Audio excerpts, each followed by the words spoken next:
Your name? Come on, look for your name. Huh? Look for your name.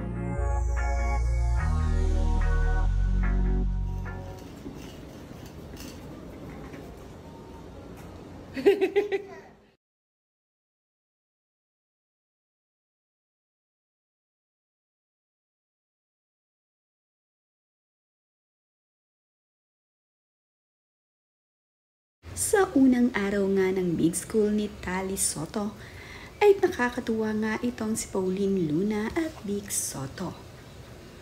Dahil ito nga ang first day ni Tali sa school, ay inihatid nga nila ang kanilang anak na si Tali dito sa school.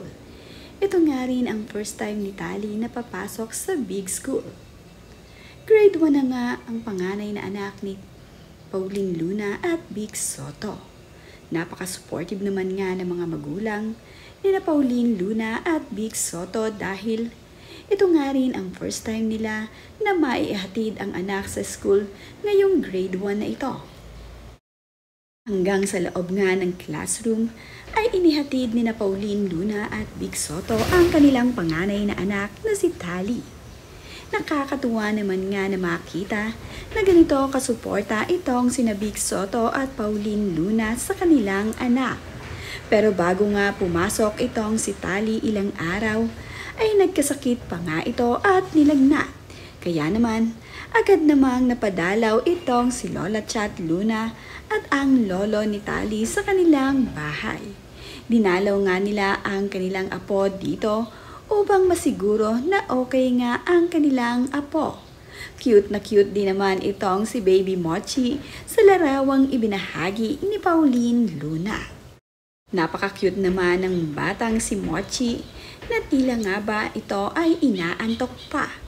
Hindi pa nga ito makabangon-bangon. Ngunit kahit naman nga inaantok itong si Baby ay napaka-cute at napakaganda pa rin. Mayroon na nga ding bagong miyembro ang Luna family. Mayroon niyang bagong apo itong si Lola Chat dahil nanganak na nga ang kanyang manugang sa kanyang anak na lalaki. Ibinahagi nga ni Pauline Luna ang cute na larawan ng kanyang pamangkin. Ayon nga dito kay Pauline ay ang pangalan nga raw ng kanyang bagong pamangkin ay itong si Levi. Cute na cute rin ito at bata pa nga lamang at kakasilang pa lamang ay makikita mo na napakalusog na bata.